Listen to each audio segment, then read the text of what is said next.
everybody to Blerdlines. This is your man Cam, and we are here watching X-Men 97 Season 2 trailer. Let's check it out. We're back, baby. It's so cheesy. I don't mind when it's That was not. Wolverine cheese. Don't you blaspheme. Don't you do that. Do not do that. That was excellent. So And good. No pun intended.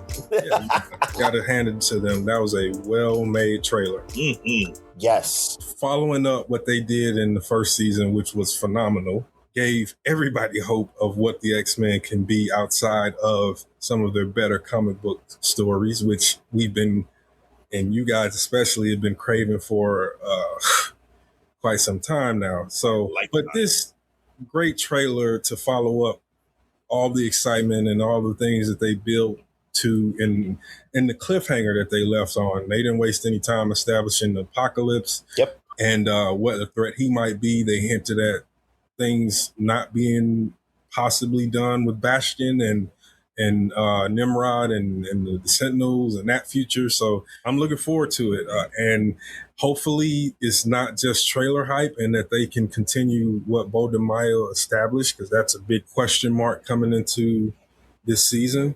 But at a glance, looks like it's working. And by the way, the design for Archangel is just...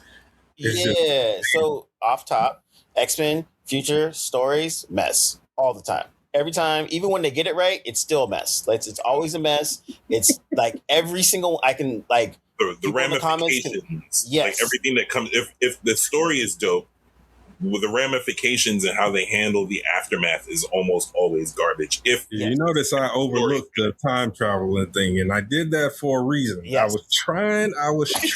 Look at you being forgiving. Just every time I try to not, they pull me back in. Do you see what they do?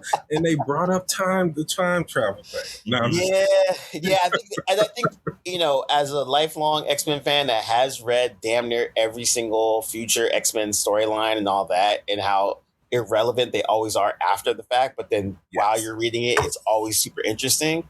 I think they're gonna have a lot of fun because they have so much to play with, and that's the part that I actually like. Like, I like that they're like, oh, you know what? Now that we caught you guys back up, let's do the most X-Men thing we can do, future timeline. And now we can throw in like they said, past, present, and future. They can have a bunch of fun. They're going to drop in like literally Easter eggs and different teams. And you get to see all the costumes. They're going to have so much fun. So I think for an X-Men fan, like they're just going to make it even more. Now, I actually agree with you. I think Bo DeMaio did have...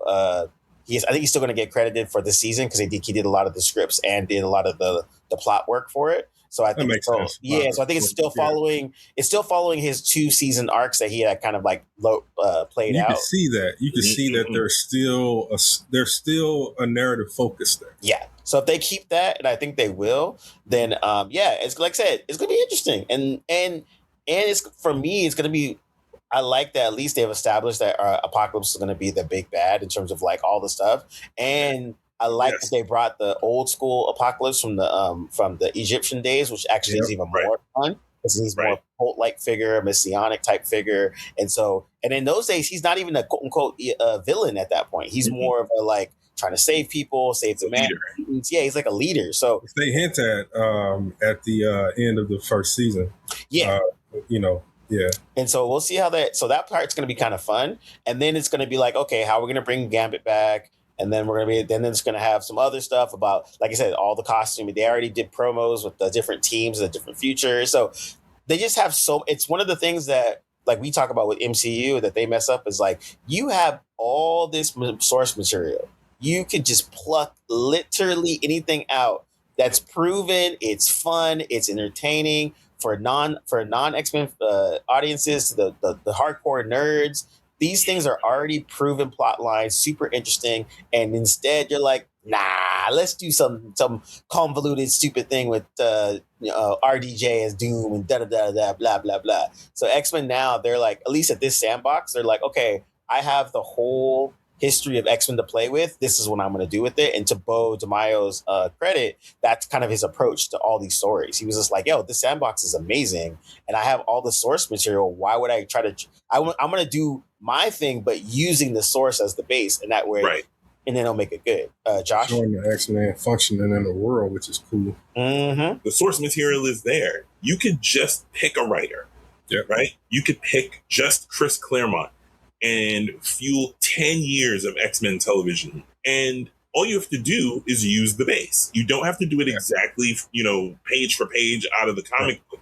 You just need to use the base, and you can chain together a series of events that will carry you through a large swath of the most effective X-Men storylines. And it seems like that was what Bo DeMeo was planning on doing. And if the first season is any indicator, he was wilding out. And he looks like he's wilding out again. There's no reason to believe that the second season is not going to be amazing. They're giving you little comic book covers. They give you the classic X-Men lining up to take on whoever the big bad is once all the individual storylines with them scattered all over the place. It's going to converge at the end, and you're going to get that giant battle royale that you always get at the climax of any big X-Men story arc. Yeah. Yep. And I have nothing but anticipation. I haven't had that in a really long time for anything coming out of Marvel Studios. Yeah. So, and then the comic book cover at the end with the claws out and him doing you call it cheesy, that works. That it does, but it's cheesy in a good way, right? It's a great layup. It's a great layup. And you know what's interesting is that it wasn't like, okay, this is all about Wolverine or it's all about Magneto, it's all about Professor X. That was the fundamental problem with the movie franchise, was that it was always about one or two characters instead of being about all of the X-Men and the world of the mutants. Everybody has equal footing in terms of their emotional contribution to the story. It wasn't just about Wolverine or Rogue or Jean, they were all important, but it was about everybody.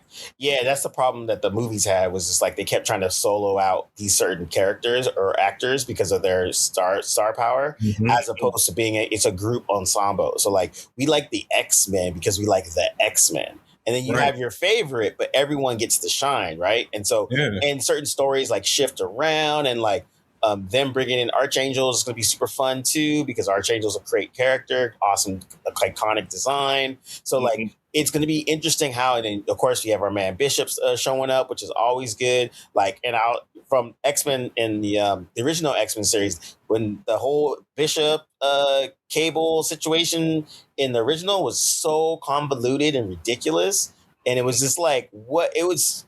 Again, y'all, I'm not going to rehash my hate for that original show.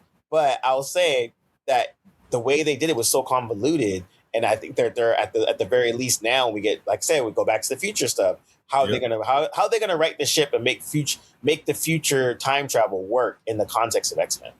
Yeah, they've given a lot of stakes. But I wanted to point out something important because I recently rewatched Days of Future Past and how Bishop was portrayed in that movie. Random black guy number 12. Exactly. On the call sheet. Yeah, exactly. Bishop's whole ethos for all the comics has always been like, I'm from a future where everything gets fucked up. And the reason why is because of certain aspects in time. So now that I'm back in the past and kind of stuck here, I'm trying to do whatever I can so that my future doesn't happen. That. But X-Men 97 has washed some of that bitterness away. Yep. It's washed all of it away. I'm cool. And season 2, I think we are all looking forward to it. 100%. So unequivocally. So once again, thanks for rocking with us. Like, subscribe, share, tell a friend, drop a comment, all those good things. We out. Peace.